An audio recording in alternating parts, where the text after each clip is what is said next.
Hello, my name is Matthew, and kind of unbelievably to me, I read Faust Part 1 and Part 2 in just 2 days.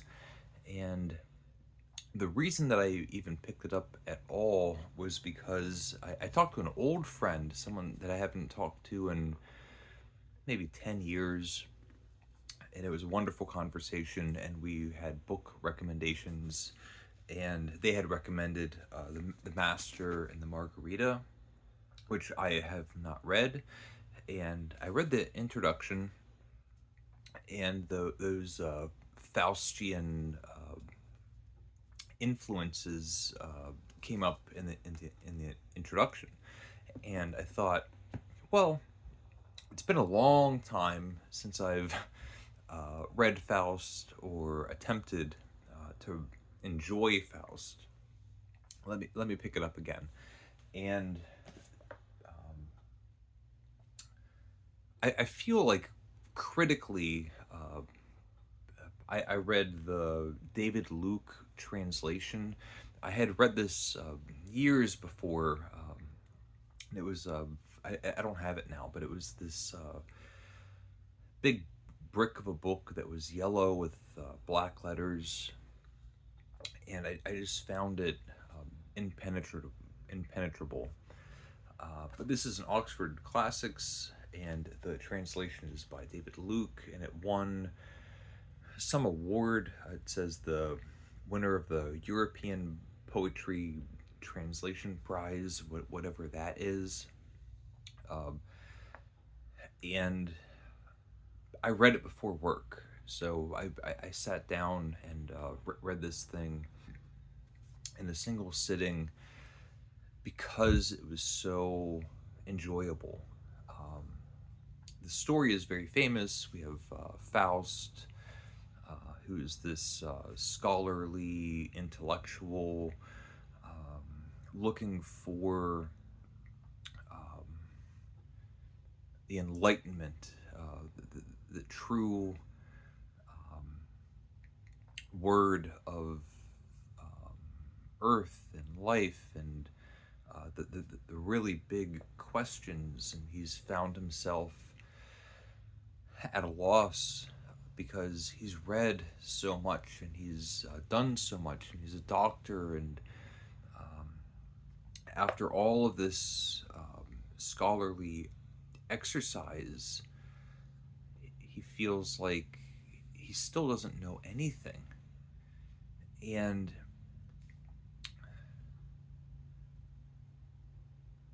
he kind of puts a call out and says, like, I want to talk to somebody of a spirit, something supernatural. And it comes to him, and he can't have that conversation initially. He's actually terrified. Eventually, Mephistopheles comes and the story begins. But before that, we have so many interesting things that happen in the way that Goethe kind of situates the stage. Um, there's a prologue, and then there's a prologue before the prologue.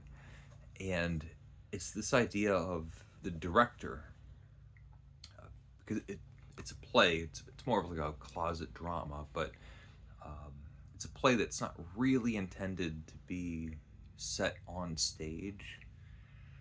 And so we have a fictional director talking to the fictional poet and the fictional clown.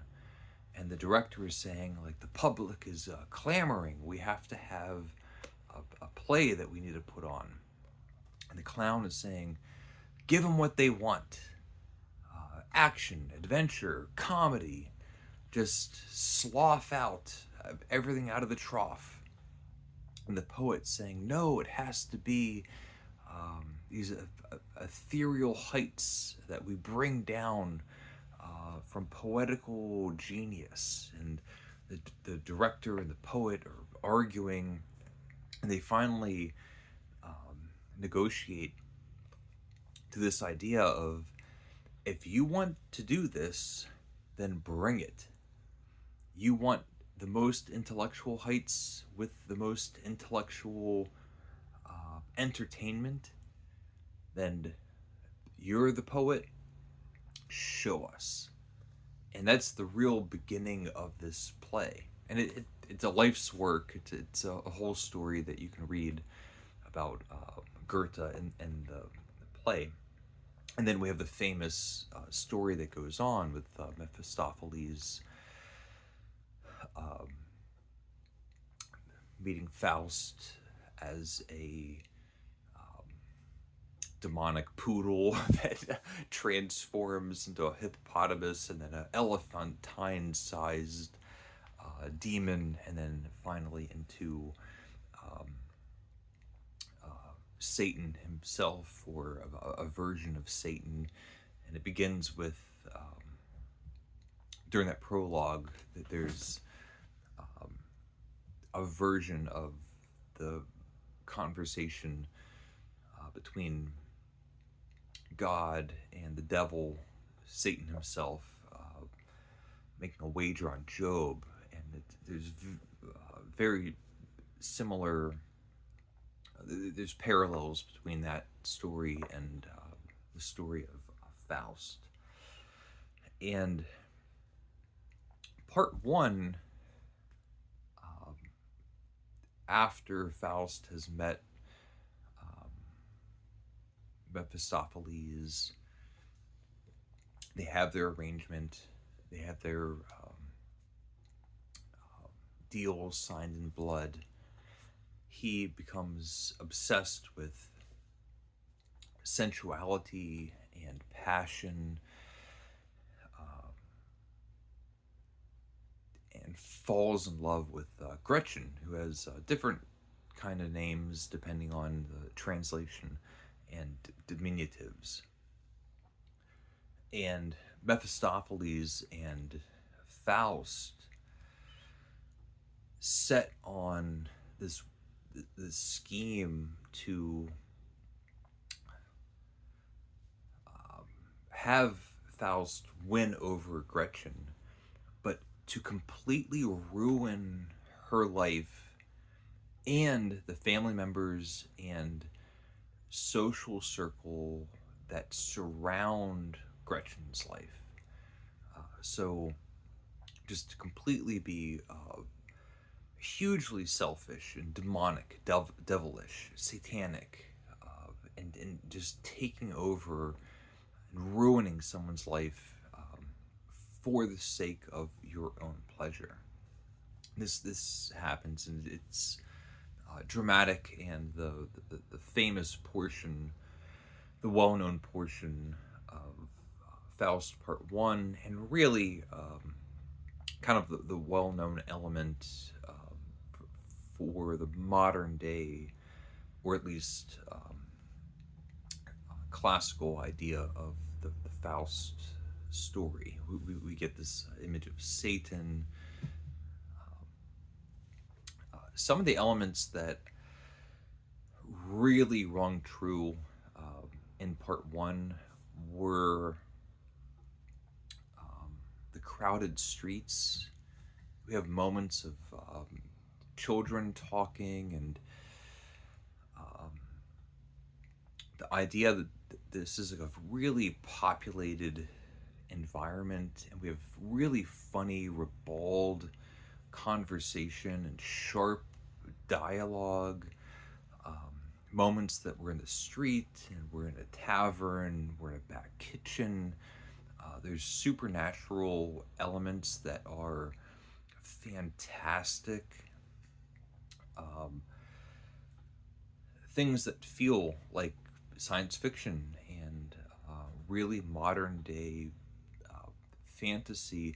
And also, importantly, when I hopefully get to part two, the fantasy that you find in ancient Greek and Roman stories, that the fantasy is actually kind of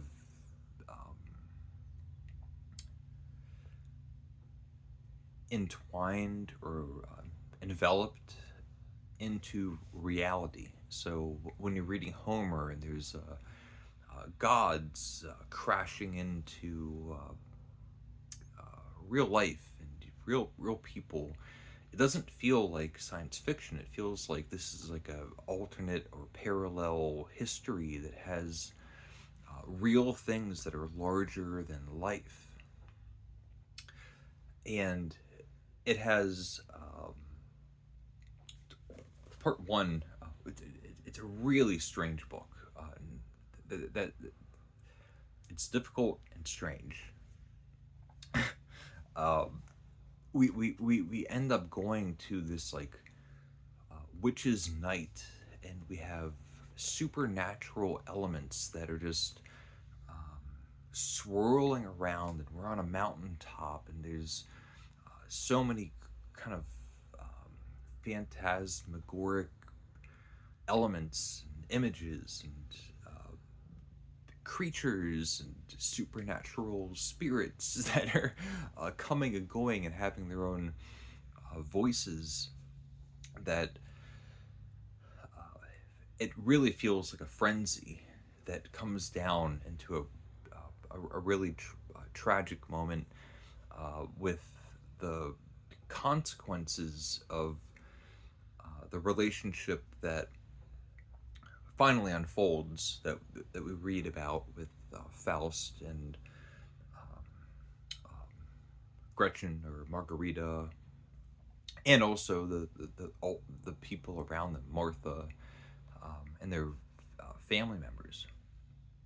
So I read that yesterday, and I've had a difficult time with Goethe for 15 years or something like that. And yesterday was so enjoyable and entertaining and engrossing. I couldn't put it down, that I thought the impenetrable part two, I'm going to give it a shot. And so I picked it up. And the reality is that my enjoyment of part one and part two are strongly in credit to my reading and what I know. My I've read I've read the Bible and Dante's Inferno and portions of Arabian Nights and a lot of the Hellenistic stories, mythology, Greek mythology, Roman mythology. And if you're not familiar with um, the canon, basically, the Bible and then Western canon, it's a book that becomes this encyclopedia that is impenetrable, or like a homework assignment where you have to constantly be reading notes, footnotes, and endnotes more than you can enjoy the book. And that had been my experience. Now I felt like I'm like 75% able to enjoy the book and also needing footnotes. But I read part two, which is also translated by David Luke, and I read this this morning, and then also I finished it this afternoon. And it's a very different book. I wouldn't quite say that it is a natural or a typical sequel of one story to the next. It feels like either like an extension or a different space that these characters are going to. But I, for as as much as it is like completely outer space and wild and insane, part two is just a completely insane story. Uh, it almost feels like a more realistic version of what would happen if you truly made a deal with a supernatural being. So part one, you make a deal with the devil, and then essentially things happen, but you seduce a woman. Part two is completely supernatural and fantastical and strange, and you go to other realms and other spheres, and you essentially time travel, and you're not a part of a normal human timeline, which of course makes for an extremely strange reading experience. But if you just sort of think about what it would be like if you were involved with a real supernatural being and you had a deal with them that you could do whatever you want, it then does become more realistic in that context. And part two is um, essentially like a bestiary. You have every creature. You have sphinxes and griffins and gnomes and goblins and sprites and fairies and different characters that are all of these different creatures that come in and out and have voices and talk and have their own powers. And um, it reminds me of um, a handful of things, but things that surely have been were influenced by Faust. So um, Flaubert's The Temptation of Saint Anthony, um, and then something else that I don't know if it was influenced by Faust, but The Circus Animals Desertion by Yeats, where the book is just so full of creativity and imagination and culture and wonder. And it's the idea of like all of these ideas and all of these images and what do we believe and what's real, um, blasting out.